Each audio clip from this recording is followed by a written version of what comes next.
যারা স্বামীরে কষ্ট দিয়েছেন আমি বলবো আজকেই আপনি মাপ চেয়ে নেন, ক্ষমা চেয়ে নেন। স্বামী বেজার হলে স্ত্রী জান্নাতে কোনোদিনও যাবে না। মহিলা ভালো করে শোনেন, কোন স্ত্রী যদি মারা যায় আর স্বামী যদি তার উপরে বেজার থাকে, ওই স্ত্রী কখনো জান্নাতে যাবে না, কারণ সে স্বামীর হক নষ্ট করেছে।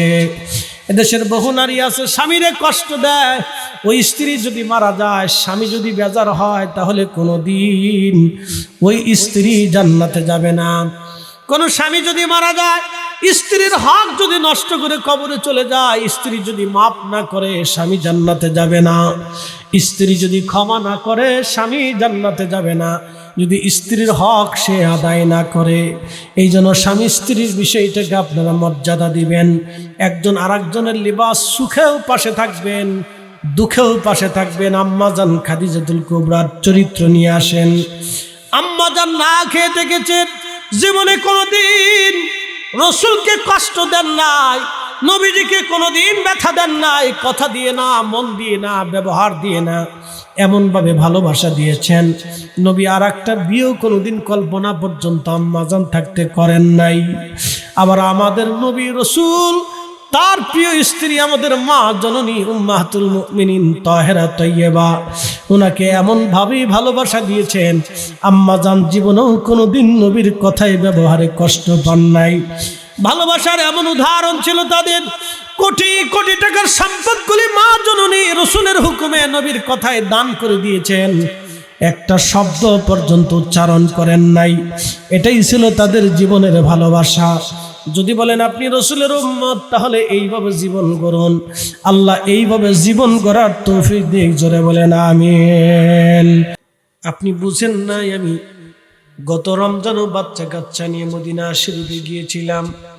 আবার হজের পরও আমার একটা কাফেলা নিয়ে আমি আবার হজের পরও ওমরাতে মদিনা মুনাওয়ারায় নবীজির কদমে আবার হাজিরা দেওয়ার ইচ্ছা রেখেছি। খুব মনোযোগ দিবেন ভাই আমার। আমি দেখেছি বহু হাজি এইখানে দাঁড়াইয়া ছবি তুলে ভিডিও করে, কিন্তু হাজি জানে না সে কার সামনে দাঁড়াইছে। আজ হাজি যদি বুঝতো এখানে কে ঘুমিয়েছে, তাহলে জীবনেও সে মোবাইল বের করতো না।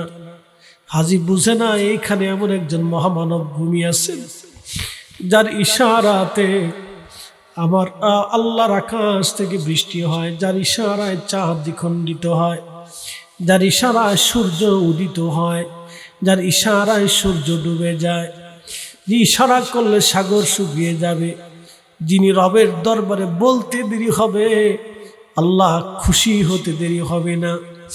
হাজি জানে না এইখানে উম্মতের জীবনের রেজামন্দি, উম্মতের মকবুলিয়াত কবুলিয়াতে স্থানে হবে। হাজি বুঝে না এইখানে কত নূরওয়ালা ঘুমিয়েছে, নূরওয়ালা, নূরওয়ালা, জান্নাতওয়ালা, সাহেবে হাসর, সাহেবে কুরআন, সাহেবে শরিয়াত, মালিকে শরিয়াত, হাউজে কাউসারওয়ালা এইখানে ঘুমানো। হাজি বুঝে না। নবীজির জন্য বলেছেন, মান যারা কবরি ওয়াজাবাত লাহু শাফাআতি ইয়াউমাল কিয়ামাহ। উম্মত রে, যদি আমার রওজা শরীফের পাশে এসে আমার সালাম দাও, আমার জিয়ারতে তুমি দাঁড়াও, উম্মত শুনে যাও, কিয়ামতের ময়দানে আমি তোমারে নিয়ে, হাসরের ময়দানে তোমারে নিয়ে জান্নাতে চলে যাব।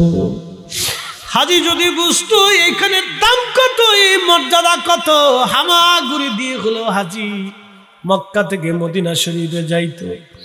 এই জন্য শাহ ওলিউল্লাহ মুহাদ্দিস দেহলভী রাহমাতুল্লাহ আলাইহি মক্কা শরীফ থেকে মদিনা যাওয়ার সময় পায়ের জুতা খুলে ফেলতেন, পায়ে কোনো জুতা রাখতেন না, জুতা খুলে ফেলতেন। ছাত্ররা বলতো, হুজুর পাথুরি রাস্তা, পা ফেটে যাবে, রক্ত বের হবে। শাহ সাহেব জবাব দিতেন, বেটারা রে, তোমরা জানো না এই মদিনা শরীফে কে ঘুমাই রইছে। আমি শাহ ওলিউল্লাহর জীবন চলে যাবে, কিন্তু ওই নবীর বাড়ি যাওয়ার সময় আমি জুতা পাই দেব না, কারণ আমি শাহ ওলিউল্লাহ ওই নবীর বাড়ি যাওয়ার সময় জুতা পরব না। হযরত মালিক ইবনে আনাস, ইমাম মালিক 80 বছর মদিনা শরীফের ভিতরে কাটাইলেন, কোনোদিন জুতা পরেন নাই। মদিনার হৌদের মধ্যে কোনোদিন পায়খানা পেশাব তিনি করেন নাই। একবারে উহুদের সীমানার শেষ মদিনার হৌদ, একবারে মদিনা ইউনিভার্সিটির কোনা পর্যন্ত মদিনার হৌদ। আপনি বুঝেন এত দূর রাস্তা উনি অতিক্রম করে যাইয়া খালি পায়ে যেয়ে পেশাব পায়খানা করে আসতেন। ইমাম মালিক জীবনে কোনোদিন মদিনার সীমানার ভিতরে থুতু পর্যন্ত ফেলেন নাই। নবী কষ্ট পাবে, রসুলের দরবারে আদবের খেলাফ হবে। হাজি যদি বুঝতো উনি কে, ইমাম মালিকের মতো, শাহ ওয়ালিউল্লাহর মতো, সাহাবীদের মতো যদি বুঝতো উনি কে। এই জন্য পৃথিবীর যত ওলিরা, জীবনে যত অলিগিরি করেছেন, অলিরা যত বড় অলি হোক না কেন, আমার রসুলের রাজামন্দি ছাড়া অলি হওয়া যায় না, নবীর দপ্তরের সন্তুষ্টি ছাড়া অলি হওয়া যায় না। এই জন্য দেখবেন অলিরা বেশি বেশি করে দুরুদের তালিম দেয়। দুরুদ পড়ো, দুরুদ পড়ো, দুরুদ পড়ো, দুরুদ পড়ো। যদি নবীকে খুশি করতে চাও তাহলে দুরুদ পড়ো। দুরুদ আদবের সাথে পড়তে হয়, দুরুদ ওযু নিয়ে পড়তে হয়, দুরুদ বিনয়ে বিনয়ে পড়তে হয়, দুরুদ শরীফ ইশকের সাথে দিতে হয়। আনা আসমাউ সালাতুকুম বিলা ওয়াসিতা, উম্মত রে তোমাদের দরুদগুলি আমি শুনি বিনা মাধ্যমে, সরাসরি। যদি তোমাদের ভিতরে ইশক থাকে, ভালোবাসা থাকে, এই জন্য রসুল খুশি করতে হলে দুরুদ লাগবে, দুরুদ। মহেশখালীবাসী, যদি কোনোদিন মদিনাতে যাওয়ার সুযোগ হয়, সাবধান, এই দপ্তরে যেন বেয়াদবি না হয়, সাবধান, এই দরজায় যেন কখনো বেয়াদবি না হয়। যদি হয়ে যায় তাহলে সর্বনাশ হয়ে যাবে, যদি হয়ে যায় সর্বনাশ হয়ে যাবে। কাবার গিলাপ দিয়েও যদি কবরে দেওয়া হয়, কোরআন শরীফ দিয়েও যদি কবরে দেওয়া হয়, কাজ হবে না, কাজ হবে না, কাজ হবে না। 9 কোটি বছরের ইবাদত যদিও থাকে, কাজ হবে না। দরবারে মোস্তফা, দরবারে মোস্তফার রাজামন্দি আপনার লাগবে। এই জন্য হযরত বেলাল রাদিয়াল্লাহু আনহু পাগল পারা হয়ে ছুটে আসলেন নবীর কদম মোবারকে, রওজা পাকে দাঁড়িয়ে গেলেন। ইয়া রাসূলুল্লাহ, আপনার হুকুমে আমি আপনার কদমে এসেছিলাম, আপনার জিয়ারতে আসছি, আজান দিয়েছি, কিন্তু আপনি আসেন নাই। জানি আর কোনোদিন আসাটাও সম্ভব হবে না। আমি বিদায় নিচ্ছি হে রাসূল, দুনিয়াতে হয়তো আর কখনো সাক্ষাৎ হবে না, কিন্তু হাসরের ময়দানে সাক্ষাৎ হবে। ভাই আমার, এইভাবে নবী উম্মতদেরকে ডেকে ডেকে কাছে নিয়ে আসতেন।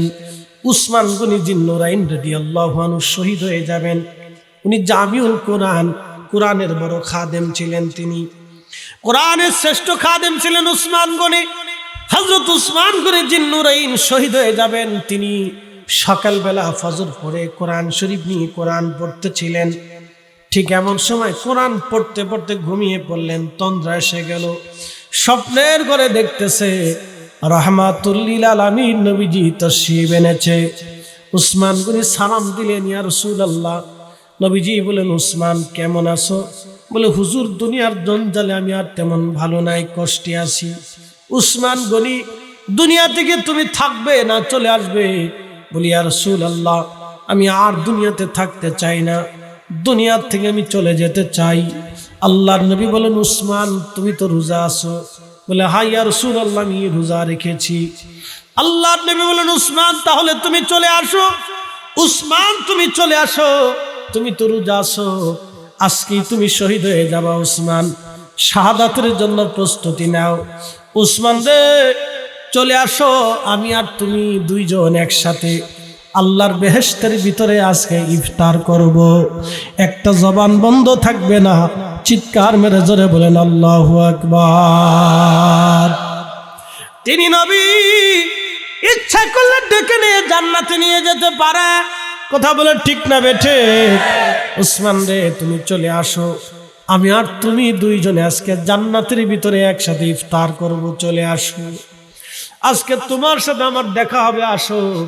এই জন্য আল্লাহর কোরআন, আল্লাহ বললেন, ইয়া আইয়াতুহান নাফস নাফসুল মুতমাইন্না, হ্যাঁ নফসে মুতমাইন্না, প্রশান্ত আত্মা, ইরজিই, চলে আসো তুমি আমার কাছে। ইলা রাব্বিকি রাদিয়াতাম মারদিয়া, তুমি আমার সন্তুষ্টির জন্য দিকে আমার কাছে চলে আসো।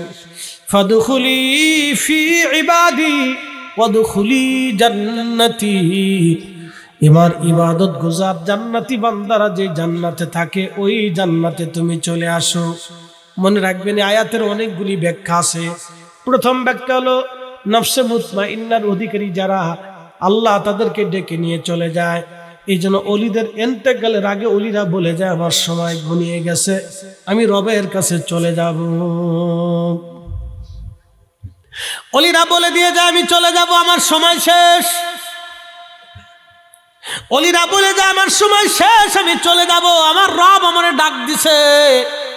বহু অলি কবর দেখায়, আমার এখানে কবর দিও, এই কাজ তোমরা করো, আমার সময় ঘনিয়ে গেছে। নফসে মুতমাইন্নার অধিকারী যারা, আল্লাহ তাদেরকে ডাকে চলে আসো। আল্লাহ সন্তুষ্টিতে বেহেশতের ভিতরে আমার ইবাদত গুজারি বান্দারা যেখানে থাকে তোমরা ওইখানে থাকবা। এই যে আমরা একখানে বসলাম আজকে, এখানকার ভিতরে অনেক মানুষ মারা যাবে। আমাদের কারো বাবা মারা গেছে, কারো দাদা মারা গেছে, কারো পরদাদা মারা গেছে, কারো নানা নানি খালা খালু ফুফা ফুফি আত্মীয় স্বজন বন্ধু বান্ধব মারা গেছে, উস্তাদ মাশেক যারা মারা গেছে, আমরাও মারা যাব। তো তাদের ভিতরে যারা জান্নাতে চলে গেছে, আল্লাহ যদি আমরারে মাফ করে দেয়, আমরা যখন জান্নাতে যাব তখন ওই জান্নাতি বান্দারা যেইখানে, ওইখানে জান্নাতে তাদের সাথে আমাদের দেখা সাক্ষাৎ হবে। আজকে যেইভাবে বসছি এইভাবে কথাবার্তা হবে, দুনিয়ার খোঁজ খবর চলে, আমার বেটা কেমন আছে, নাতি কেমন আছে, ওদের কি অবস্থা চলতেছে, ওরা আল্লাহর হুকুম আকাম মানে কিনা। এইভাবে তারা শুনতে থাকে অমুকে কোথায়, বলে সে তো আমার আগে মারা গেছে, তাহলে সে তো জান্নাতে আসে নাই, দেখা হলো না, তাহলে বুঝি সে জাহান্নামী হয়ে গেছে। এইভাবে ওই জগতে কথাবার্তা হয়, দেখা সাক্ষাৎ হয়। এই জন্য আল্লাহ বলেন ফাদখুলি ফি ইবাদি ওয়াদখুলি জান্নাতি। আমার ইবাদত গুজারি বান্দারা, আমার সন্তুষ্ট পণ্যওয়ালা বান্দারা যে জান্নাতের ভিতরে আছে, তুমি সেই জান্নাতে চলে আসো। এই জন্য দুনিয়ার থেকে নেক আমল করে যেতে হবে, ইশকে রাসূল দিয়া দুরূদ শরীফ দিয়ে নবীকে খুশি করতে হবে। মহেশখালীবাসী, কালারমারসারাবাসী ভালো করে শোনা যাবেন মা বোনেরা, জীবনে প্রতিবেশীর সাথে বহু ঝগড়া করেছেন, জীবনে আত্মীয় স্বজনের সাথে মনোমালিন্য করেছেন, কেউ হয়তো শ্বশুর শাশুড়ির মনে কষ্ট দিয়ে ফেলেছেন, কোন শাশুড়ি কোন বৌমারে হয়তো কষ্ট দিয়ে ফেলছেন, কোন শ্বশুর আব্বা নিজের বেটার বউকে কষ্ট দিয়ে ফেলছেন। বলে যান আজকে থেকে একজন আরেকজনকে ক্ষমা করে দেন, একজন আরেকজনকে মহব্বত করেন, ভালোবাসা আল্লাহর দিকে তাকায় মাফ করে দেন।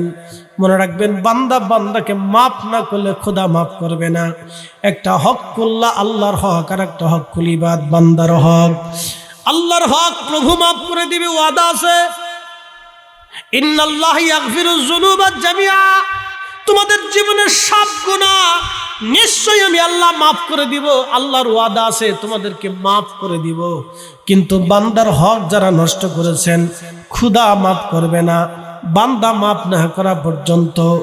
কোন যুবক যদি থাকেন, হুজুর আব্বা আম্মার সাথে খারাপ ব্যবহার করেছি, আজকে তওবা করে বাড়ি চলে যান, আর কোনোদিন বাবা মারে কষ্ট দিবেন না।